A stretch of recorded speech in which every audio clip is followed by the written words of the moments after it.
Good morning, my dollar bimbos. It is I, the villainous valuer of vintage volumes, vying for viewership.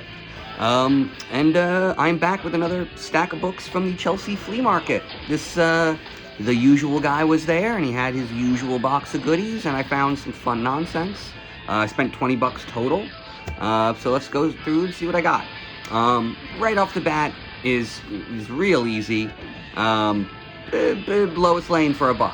You know, this is dollar silver. The idea is like, whatever, Lois Lane, not much of a, it's really not much of a series. I feel like there are no key issues, more or less, that actually mattered outside of Lois Lane.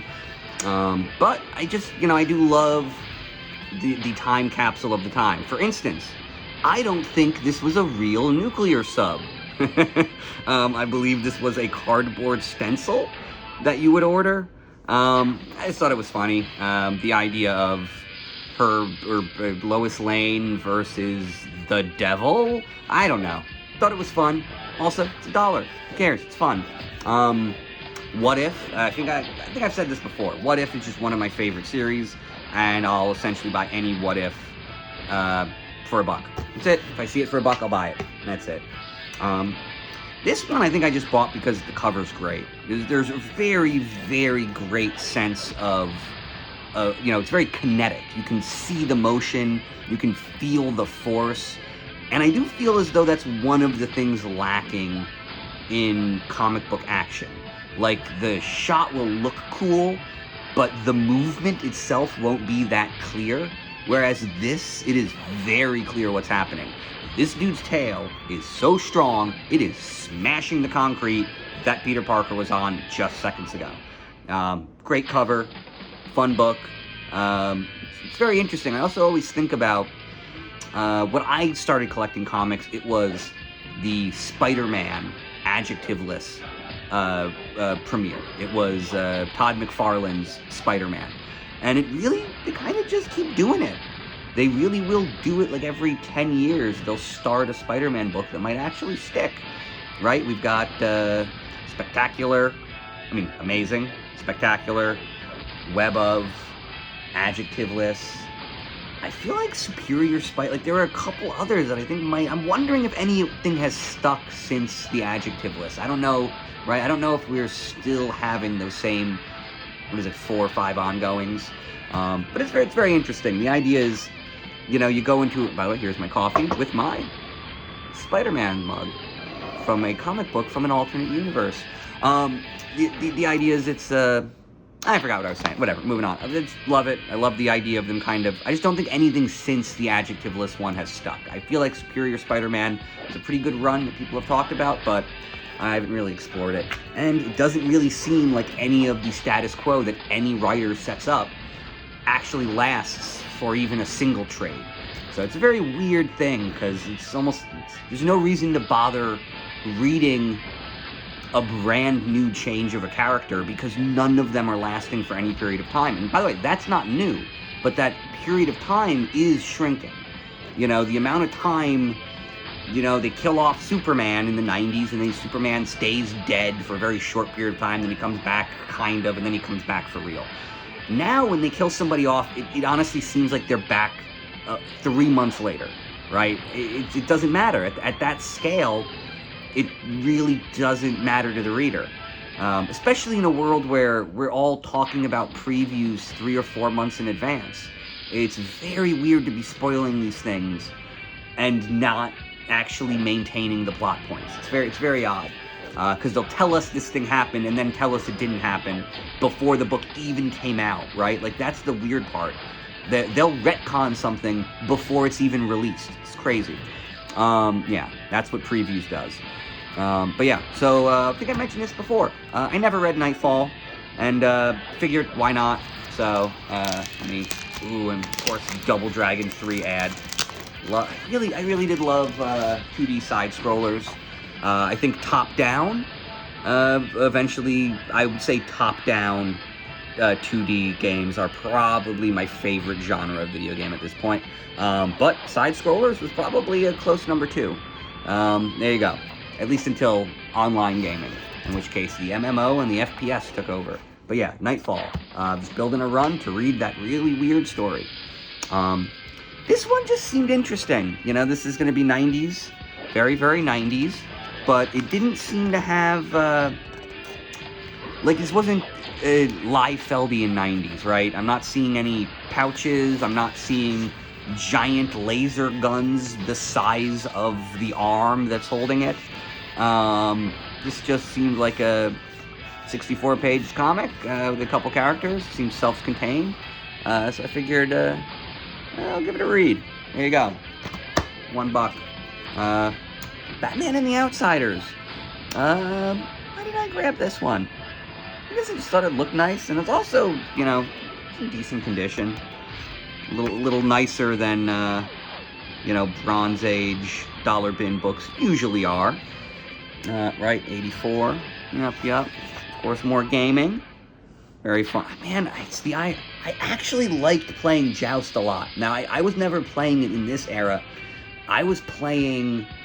Oh, man, I wish I could remember the name of it. But it's like a Joust clone from a freeware Apple company.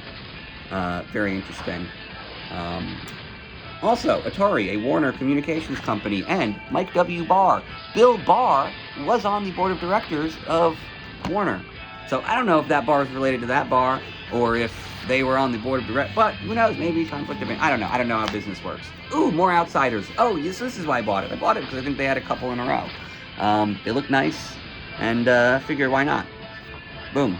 8, what is this, 9 and 10? There you go. Not bad at all. Fun little run. Maybe I'll build that out. I feel like, right, this would have been like Jason Todd, Tim Drake kind of era. I feel like Tim Drake never really had much of a personality. I don't know why. I just sort of missed it. I think I get Bruce. I get Damien. I don't get Tim. And by the way, Jason Todd, you gotta get Jason Todd, because he's going to try to kill you.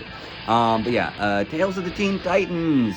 There you go. So this is just a run a lot of people talked about, and I've never really jumped into the Titans, so I will be buying any dollar Titans books I see, just until I kind of have a run. I want to get a sense of these characters. You know, I know it's the Wolfman and Perez stuff, right? This is Wolfman, but I know George Perez's work on Teen Titans is considered some of the best in the history of the medium. Marvel Age. This is a fun one. Marvel Age 1000 just came out, which seems to be a complete arbitrary renumbering, and it also doesn't seem to be the same thing that this is essentially Wizard Magazine before Wizard Magazine. And the idea is they figured out that it's kind of weird to do your own marketing, because everyone knows it's marketing, right? Like, if Wizard Magazine says, this Marvel comic is good, then you can kind of be like, okay, cool, they like all the different publishers, they promote Image, Valiant, Dark Horse, and Marvel, so they say some things are good, some things are bad, and you can believe the review. When you're getting your industry news from the company, I just feel like it's easy for people to sort of write it off. So I think this was sort of the proto The Wizard magazine. There you go.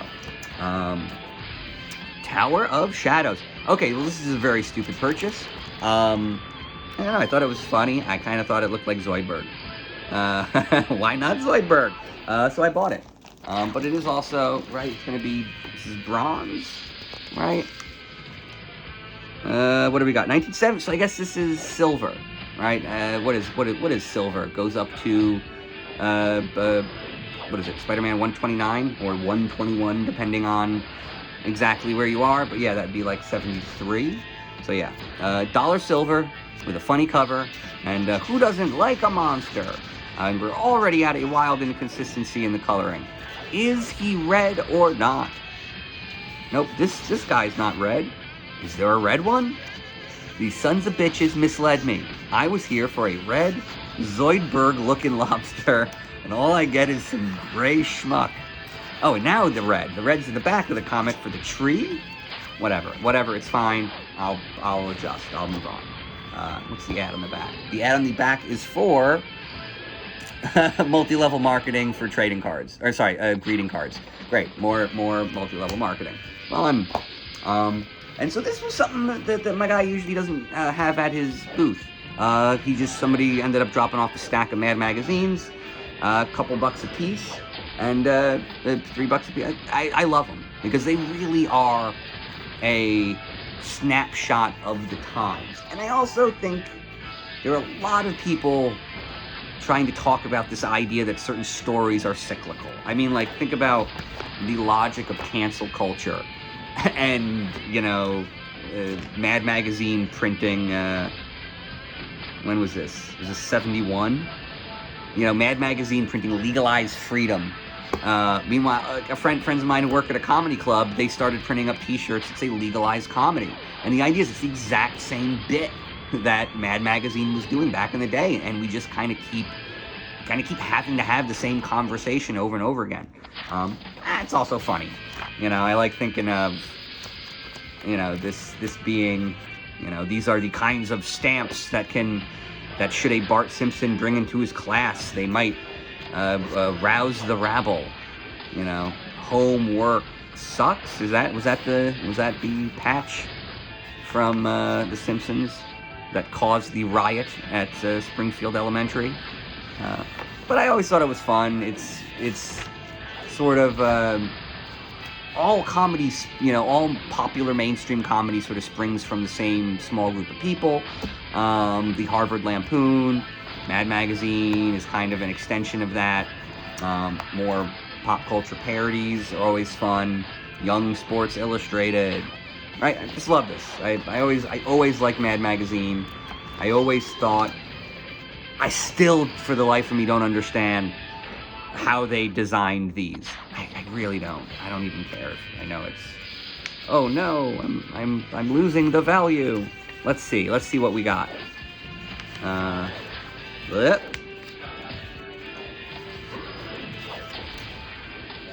go.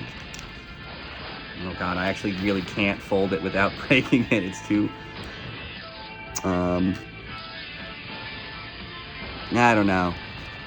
Whatever. It's something about us selling weapons, I think. I don't know. Right? It's selling arms. U.S. arms sales. Oh, that's it. Okay. What items you find easily obtainable in the U.S.? I don't know. Weapons?